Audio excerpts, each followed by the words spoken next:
She walked in like she'd done it 100 times before. No name tag, no uniform, no salutes exchanged. Just a black windbreaker, a faded duffel bag, and a calm presence that didn't match her civilian appearance. Cadets nearby exchanged looks. One of them, standing at the security checkpoint, stepped forward. "Ma'am," he said, "this area is for active personnel only. You'll need credentials to enter." She didn't argue. She simply handed him a folded piece of paper, a mentorship invite, signed by a major. But what caught everyone's attention wasn't the paperwork. It was what slipped out of her bag moments later. A weathered card, held together with old tape, with one word written in black ink: Valkyrie. Minutes later, when the base commander walked in, he stopped the moment he saw that name and raised his hand in a silent salute. Want to know why a general saluted a woman with no visible rank? Subscribe, and let's go back to where it all started. The wind coming off the East Range carried dust across the concrete of Griffin Military Academy, stinging eyes and flapping edges of clipboard covers. Spring meant longer days, early drills, and officer candidate week. Cadets moved in tight formations between buildings, sweat already marking their undershirts by mid-morning. Every step had purpose. Every second had structure. Then she arrived, walking in alone through the front gate, like she'd done it 1,000 times before. No security escort, no ID badge, no salute given or returned. Just Emily Walker, a woman in her late 50s, gray streaks visible beneath a faded ball cap. She wore a black windbreaker, zipped halfway up, loose-fitting cargo pants, and boots that had clearly seen more than just tarmac. They moved in silence but not uncertainty, like they remembered dust from other continents.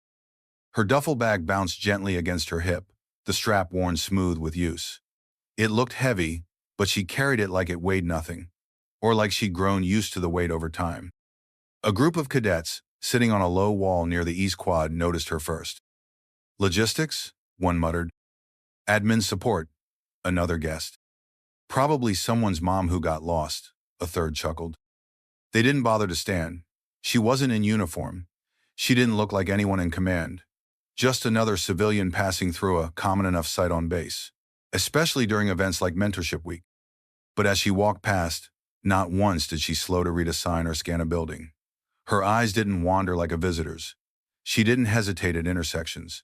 She knew exactly where she was going. That part caught the attention of Cadet Rachel Moore, who sat at the edge of the walkway reviewing maps. She didn't say anything, just narrowed her eyes slightly as the woman passed. Something about the posture, the silence, the fact that she didn't ask directions. It wasn't threatening, but it wasn't nothing. Emily made her way toward the east wing of the main command building, a section not open to the public.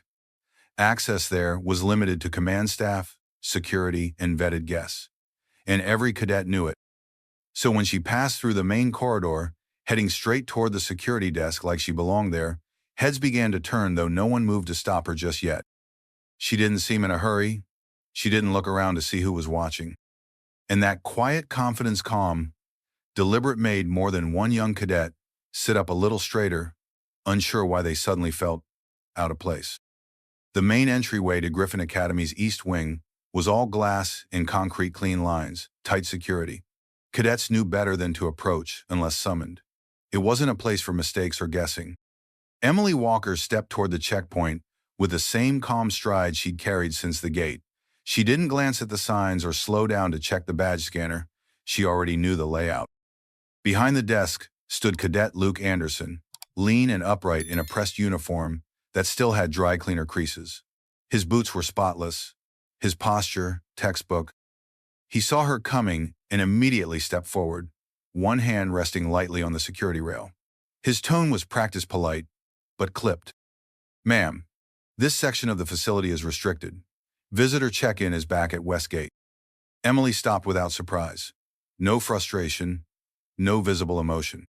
She reached into the inner pocket of her windbreaker and pulled out a tri-folded sheet of paper, creased, but clean. She handed it to him without a word. Anderson unfolded it with the kind of precision that came from years of training and maybe a touch too much pride. It was a signed mentorship invitation from Major Jack Reynolds, dated 2 days ago. He read it twice, then gave a small, dismissive nod. "This doesn't include security clearance," Paper doesn't override protocol. Behind him, a younger cadet snickered under his breath. She doesn't even have ID, Anderson added, turning slightly as if to invite others into the moment. A few more cadets nearby leaned in with interest. Could be retired admin? Someone offered. Maybe logistics support or kitchen staff, Anderson said, loud enough for her to hear. Emily said nothing. She didn't shift, didn't react. She simply remained where she was, standing straight, the same way she had when she first walked through the gate. SGT, Denise Carter, the civilian admin tech on duty, stepped out from behind the desk with a clipboard in hand. She gave Anderson a glance, not unkind, but firm. She's on the list, cadet. Instructor-level clearance. Escort optional. Anderson blinked. But she's not in uniform, no badge, that can't be. She's cleared, Carter said again, tapping the clipboard for emphasis. Check the bottom line. Reynolds approved it himself. Still, Anderson hesitated. Even if she's cleared on paper, walking around in civvies during active drills sends the wrong message. That's all I'm saying. A pause stretched between them. The younger cadets watched closely, now some amused, some confused, all waiting to see which rule mattered more, the protocol they memorized or the presence they didn't yet understand. Emily looked past them toward the glass wall overlooking the training field. Cadets out there were lining up for formation runs, voices carrying faintly through the doors. She didn't seem in a hurry. She didn't try to explain herself. She simply stepped over to a bench along the wall and sat. Her duffel settled at her feet. One hand adjusted the strap while the other rested lightly on her lap. She was still. Not stubborn. Not passive. Just still. And somehow, that stillness held more gravity than all the polished boots in the hallway. The hallway hadn't gone silent, not yet. The younger cadets were still chuckling quietly, and Cadet Luke Anderson was back behind the desk, typing something into the visitor log a little harder than necessary. Emily sat on the wooden bench, her back straight, legs still, only her right hand adjusting the shoulder strap of the duffel resting at her feet. The bag was older than most of the cadets watching her. Some of the stitching looked hand-done, field-repaired. Her movements were slow, methodical, practiced. As she eased the strap loose, something slipped from the outer side pouch.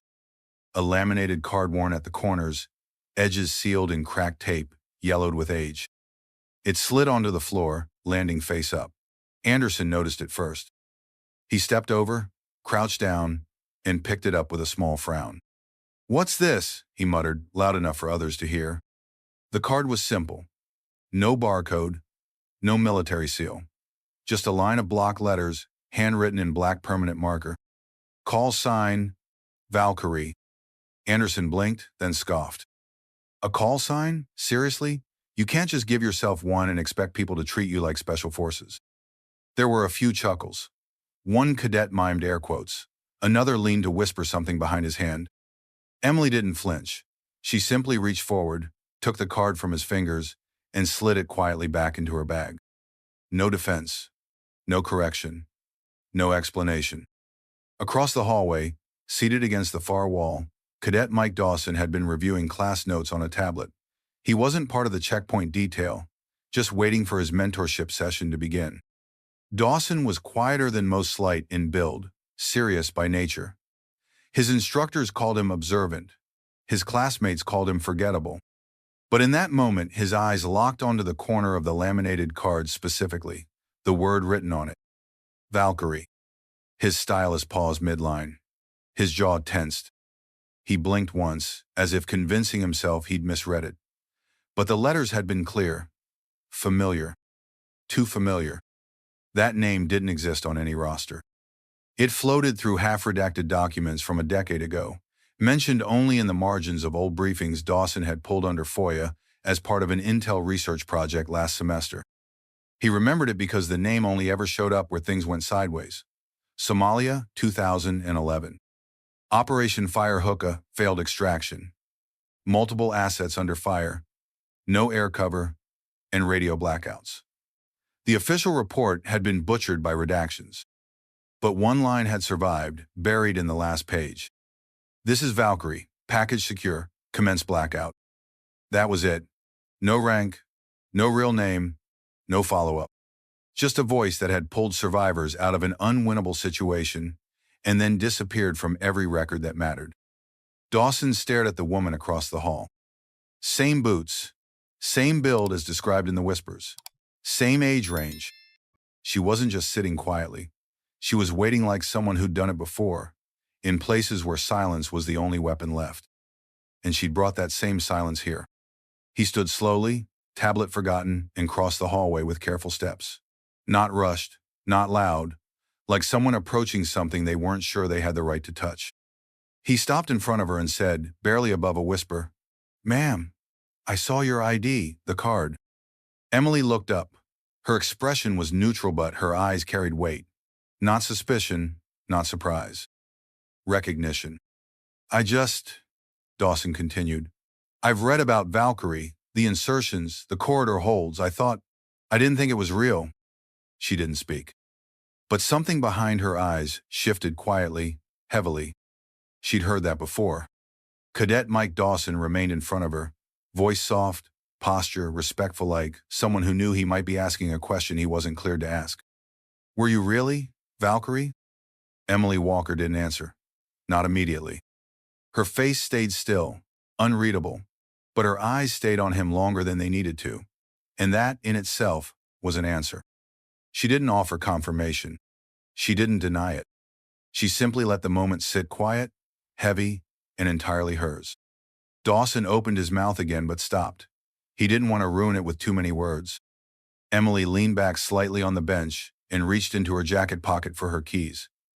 As she did, the cuff of her windbreaker slid up, just a few inches. It was enough. Enough to show a scar thin, pale, and clean-cutting diagonally across her inner forearm. And just beside it, inked into the skin with no fanfare or decoration, was a black tattoo, 2 blades crossed in an X, and above them, a raven in mid-flight. Not tribal, not flashy, just quiet, deliberate lines, ink that looked like it had been there for years. Cadet Rachel Moore, who had been sitting across the hallway, froze with her water bottle halfway to her lips.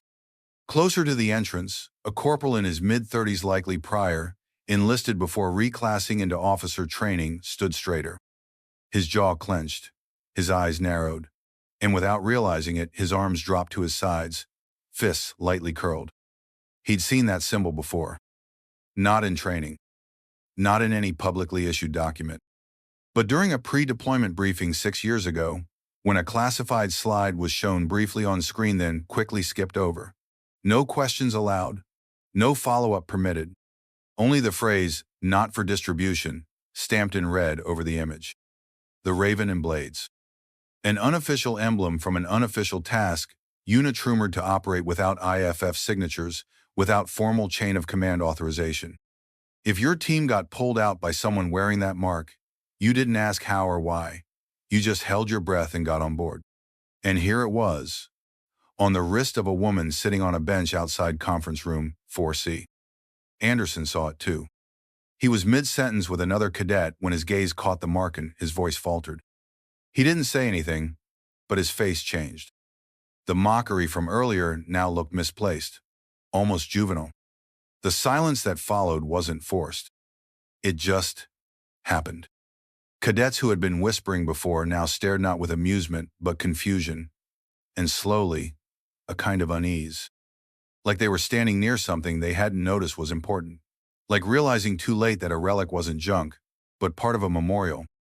Dawson stepped back not because she was intimidating, but because he suddenly felt like he was too close to something sacred. Emily tugged her sleeve down without hurry. She didn't look around. She didn't offer explanation. She just folded her hands again in her lap. And the hallway, once full of noise and movement, held its breath. No protocol had been broken. No orders given. But something had shifted. There are moments in a soldier's life when the stories you hear over beers or in the back of the barracks suddenly take shape when myth becomes memory. And across that hallway, from cadets to instructors, no one could say exactly why their hearts beat a little faster. But they knew without being told that she was no longer just a civilian sitting outside a restricted room. The far end of the hallway opened with a soft, metallic click. No announcement. No shouted, "Officer on deck." Just the sound of regulation boots meeting polished tile. Even that sound somehow felt heavier. Brigadier General Robert Bob Whitaker stepped through the door, his uniform impeccable, his presence undeniable. He didn't speak. He didn't need to. The hallway adjusted to him like it recognized authority on a cellular level. Cadets straightened instinctively, some mid-conversation cutting off their own words. Even Cadet Luke Anderson, still behind the security desk, stiffened and stepped back without meaning to. Whitaker's chest bore decorations, but not excessive ones. Just enough to make clear, this wasn't a man who collected ribbons, this was a man who earned them and left some off out of respect. A single combat patch on his right shoulder showed a falcon gripping lightning bolts in, old emblem, one most cadets wouldn't recognize unless they'd been assigned to a joint special operations orientation. His eyes moved deliberately down the corridor, scanning faces, cadets, techs, instructors. He passed over Anderson, passed over the front desk. Then he saw her. Emily Walker had not moved, still seated, hands folded, head upright, like someone who had waited for this moment not out of expectation but out of inevitability. Whitaker stopped mid-stride, and for a heartbeat or two, no one moved. His eyes fixed on her, narrowed slightly, not in confusion, not in concern but in memory. Something inside him shifted, like an old door opening. Then, in a voice loud enough for every soul in the hallway to hear, calm, clear, and unmistakably reverent, said, "Valkyrie." The effect was instant. A soundless wave passed through the corridor. Every head turned toward her. Cadets froze mid-motion. Pencils were set down. Boots halted mid-step. Anderson, who had been so certain just minutes ago, paled. He turned toward Whitaker, mouth slightly open but no words coming out. Emily rose from the bench, not fast, not dramatic, simply and cleanly, like someone who had stood for far more serious moments than this. Whitaker brought his hand to his brow and held a salute. It wasn't sharp. It wasn't for ceremony. It was slow, deliberate, the kind of salute reserved for battlefield gravesides or quiet reunions between those who survived when others didn't. Emily returned it. Not to match him, but because it was the only proper response. Two hands moved in sync, not out of rank, but out of shared weight. And in that still hallway, with dust particles hanging in the sunbeams cutting through the glass panels, the silence was deafening. Cadet Dawson stood off to the side, frozen mid-step. He looked between the two of them, the general and the woman who just minutes ago had been treated like a stranger. Now, she was being saluted like a legend. No one spoke. No one needed to. Even ZT Denise Carter, who'd seen her share of high-level visits and instructor arrivals, lowered her clipboard and stood still, jaw slightly slack, heart beating faster. The younger cadets didn't understand exactly what they were witnessing, but they understood enough to stay quiet. Because whatever had just happened didn't belong in the training manuals. It didn't live in checklists or protocols. It belonged to something deeper, something lived, something remembered. And then, for the first time since stepping through the door, General Whitaker broke the silence with something almost gentle, his voice lower now, but still carrying the weight of years. "You flew the Zulu corridor, didn't you?" Emily didn't flinch. She didn't pause. Her answer was as steady as her presence. 6 insertions, no air cover, bad communications. Whitaker let out a long breath, not exasperated, relieved. "Jesus Christ," he muttered.